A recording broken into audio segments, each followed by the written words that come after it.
அப்படின்னு என்ன அர்த்தம்? அனைத்து ஐஸ்வர்யங்கள், 6 விதமான ஐஸ்வர்யம். ஐஸ்வர்யம்னா செல்வம் மட்டுமில்லை, கல்வி, செல்வம், வலிமை, புகழ், இப்படி ஐஸ்வர்யங்கள். பகவானாலே 6 விதமான ஐஸ்வர்யங்கள் நிறைந்தவரா. இன்னொரு நாளைக்கு விளக்குவான். அந்த 6 ஐஸ்வர்யங்களும் மற்ற தேவதைகிட்ட கூட எல்லார்ட்டையும் இருக்காது, நாராயணன் மட்டும்தான். அதுதான் இங்கே சொல்றார், அனைத்து ஐஸ்வர்யங்களின் கடல். அதுபோக இது வந்து எப்படின்னா பூரணத்துவம். இந்த வார்த்தை கேள்விப்பட்டீங்களா? பூரணங்கிற வார்த்தைக்கு என்ன முழுமைன்னு அர்த்தம். பூரணத்துவங்கிறது வந்து எல்லா இடங்களையும் வராது. ஒரு தேவர்கிட்ட வந்து ஒரு குறிப்பிட்ட அளவு இருக்கும், ஆனால் அது முழுமையாக இருக்காது, பகுதியாக தான். பகவான்கிட்ட தான் முழுமையாக இருக்கான். அதான் இந்த இடத்துல என்ன சொல்றாருன்னா, அனைத்து ஐஸ்வர்யங்களுக்கும் கடலாக திகழ்வார். அதான் பூரணமானவர் அப்படின்னு. அவர் கொடுத்தாலும் குறையாது, அது வேறு. அதனால தான் பூரணம்னா குறையக்கூடாது. இப்போ நம்மகிட்டே பணம் இருக்கே, கொடுக்குறது குறையுமே, ஆனால் அவர்கிட்ட குறையாது.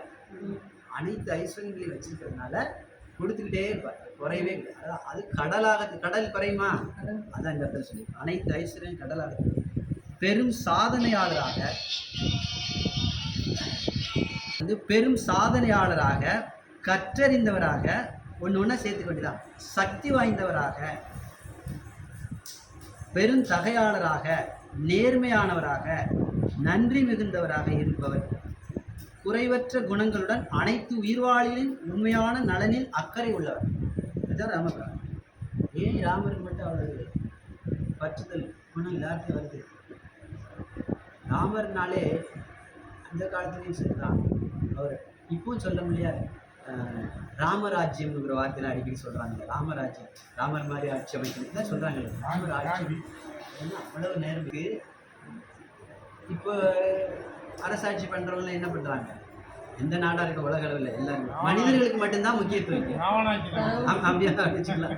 ஆமாம், ராவணாட்சி இருந்தாலும் மட்டுமே பார்க்குற மாதிரி தான் பேசுகிறாங்க. தேர்தல் அறிக்கையில் கூட பாருங்க, அந்த சலுகை இந்த சலுகை எல்லா கட்சிக்காரும் இப்போ சொல்ல ஆரம்பிச்சிட்டாங்க. யார் வந்தாலும் நமக்கு அப்படி கிடைக்குதுன்னு அர்த்தம். அதுபோல மனிதர்கள் நலனை மட்டுமே இப்போ உள்ள ஆட்சியாளர்கள் பார்த்துருக்காங்க. அதே ரிஷிகள், முனிவர்கள், அவங்களுடைய ஆலோசனையின் பேர் தான் ராமர்லாம் ஆட்சி பண்ணியிருக்காரு. அப்படி வரும்பொழுது ராமருடைய குணங்கள் என்ன சொல்றாங்கன்னா, எல்லா ஜீவராசிகளின் நலனையும் பார்ப்பாராம். அதான் பாரு, அந்த தான் பக்தனுக்கு இருப்பார். நம்மளை போலயே மற்ற ஜீவராசியும் பார்க்கணும். நீங்கள் ராமாயணத்தில் ஒரு நாய்க்கு நீதி கிடைச்சிருக்கு கேள்விப்பட்டீங்களா? அந்த ஜீவராசியில் மதிக்கிறார் பாருங்க. அதுதான் இப்போ நம்மளாம் நாய் தானே பூனை தானேன்னு சொல்லி விட்டுருவோம் இல்லையா? ராமர் அப்படி இல்லையா? ஒரு வரலாறு இருக்குது, நம்ம ஷார்ட்டாக சொல்லுவோம். அப்போ மனிதர் அந்த காலத்தில் இப்படி இப்போ ஒரு யாருக்கோ 2 மனிதர்களுக்கு ஏதோ ஒரு சொத்து பிரச்சனையோ இல்லை ஏதோ ஒரு பிரச்சனை, இப்போ தான் கோர்ட்ஸ்லாம் வந்திருக்கு. அப்போ அதெல்லாம் கிடையாது, மன்னரே தான் டீல் பண்ணாருப்பா. அப்போ அங்கே வந்து அந்த அரசாட்சி முன்னால் ஒரு மணி கட்டி தொங்க விட்டுருப்பாங்களாம். யாராவது இந்த மாதிரி ஒரு சொத்து பிரச்சனையோ இல்லை ஒரு கொலை பண்ணித்தானோ ஏதோ ஒன்று நடக்குதுன்னா அப்போ யார் மன்னர்கிட்ட தான் முறையிடுவாங்க. அந்த பெரிய மணி கட்டியிருப்பாங்க, மணி அடிப்பாங்களாம். மணி அடிச்சுட்டா அந்த சவுண்ட் அங்கே கேட்கணும். அப்போ உடனே வந்து மன்னரே வந்து அரசவை கூட்டிடுவார், கூட்டி நீதி வழங்குவார். இப்படி நம்ம இதெல்லாம் பார்த்துருக்கோம், நாடகங்கள் பார்த்துருக்கோம், டிவியில் இந்த மாதிரி நீதி வழங்கல. அப்போ மனிதர்களுக்கு நீதி வழங்கிட்டு தான் இருக்கிறதா நமக்கு தெரியும். ஒரு நாள் நாயே வந்து அடிச்சிச்சா. அப்போல்லாம் மிருகங்களும் பேசக்கூடிய சக்தி இருந்திருக்கு. நாய் வந்து மணி அடிச்சிச்சான். எல்லாருக்கும் ஆச்சரியமாக போச்சு. நாய் தானே மணி அடிச்சுன்னு சொல்லிட்டு நம்மளை மாதிரி நான் விட்டுருவோம் இல்லையா? நாய் மணி அடித்தாலுங்க அரசவை கூட்டிட்டாங்க. அப்போ இது வரலாறு போயிட்டே இருக்கும். இருந்தாலும் அதை நான் இது பண்ணுறேன், இன்னொரு நாளைக்கு. அப்போ பாருங்கள், சகல ஜீவராசிகளுக்கும் மதிப்பு கொடுத்துருக்காரு ராமபிரான். அதுக்குதான் சொல்ல வந்தேன். நாயாக இருந்தாலும் மணி அடிச்சதுன்னு சபையை கூட்டி அந்த நாய் பேசக்கூடிய சக்தி வாய்ந்ததாக இருந்திருக்கு. அப்போ அது முறையிடுது, இந்த முறையான கோரிக்கையை கேட்குறாங்க, அதுக்கு தீர்ப்பு சொல்லியிருக்காரு. அது நம்ம என்னங்கிறது இன்னொரு நாளைக்கு பார்க்கலாம்.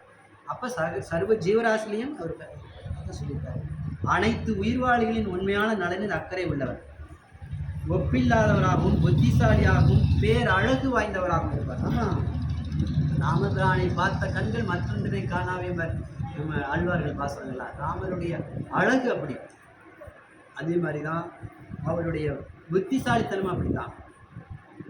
அடுத்தது, சினம், அழுக்காறு முதலிய கலங்கங்களுக்கு அப்பாற்பட்டவராக இருந்தும் தமது சினத்தினால் மாபெரும் தேவர்களின் இதயத்திலும் ராமர் அவ்வளோ சீக்கிரம் கோபப்படவே மாட்டாராம். ஆனால் அவர் கோவப்பட்டா எல்லா தேவர்களும் நடுங்கி போயிடுவாங்களாம்.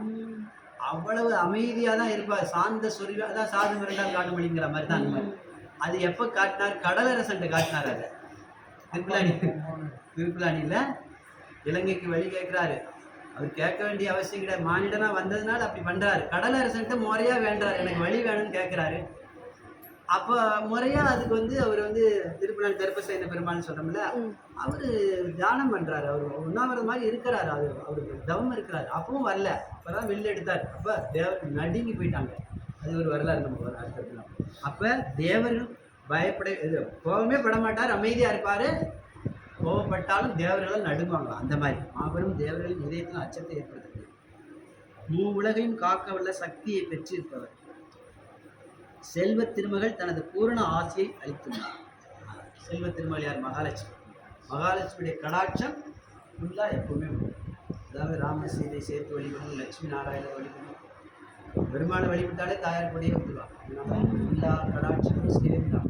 இப்படி எண்ணற்ற குணங்களுக்கு அமைச்சாங்க. அதனால குணத்துக்கு விஷயம் குணம். இந்த மாதிரி நிறைய அவருடைய குணங்கள் நிறைய உதாரணம் சொல்றாங்க. ஏன் இன்னும் எவ்வளோ முக்கிய குணங்கள்லாம் பெற்றோர்களை மதிக்கிறது, சகோதரர்களை சரி சமமாக நடத்துவது, குடும்பத்தில் இதெல்லாம் நிறைய சொல்ல ராமபிரான் எப்போ யாராவது தேடி போனால் ஏதாவது முனிவர்கள்ட்டையோ ரிஷிகள்ட்டையோ உட்காந்து கேட்டுட்டு தான் இருப்பார். அவரே பகவான் முழுமுதற் கடவுள். அவருக்கு தெரியாத விஷயமே கிடையாது. ஆனால் மானிட ரூபம் வந்ததுனால எப்போவுமே ரிஷிகள்ட்டையும் முனிவர்கள்ட்டையும் பெரியவர்கள்ட்டையும் கேட்கணும். தாய் பாசம் அவர் மாதிரி முடியாது. அவர் தசரதன் மனைவி அத்தனை பேரையும் தாயாக நினைச்சார். தன் பெற்ற தாய் மட்டும் இல்லை, அத்தனை பேரையும் தாயாக மதித்தார்.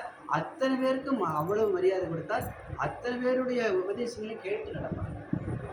ராமபிரானுடைய குணங்களை நாம தெரிஞ்சுக்கிறது மட்டும் இல்லை, நம்ம குழந்தைகளுக்கும் கற்றுக்கணும். வாசலும் ராமர் செய்த வழிபாடு மட்டும் முக்கியம் இல்லை, குணங்கள்லாம் சொன்னாதான் இந்த சமுதாயமே நல்லா இருக்கும். அதனால தான் ராமராஜ்யம் சொன்னாங்க. ராமர்னாலே நேர்மை, குடும்பத்திலிருந்து அவருடைய பண்புகள்லாம் வரணுங்கிறது ராமாயணம்.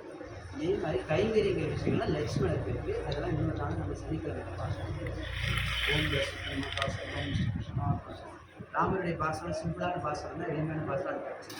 அது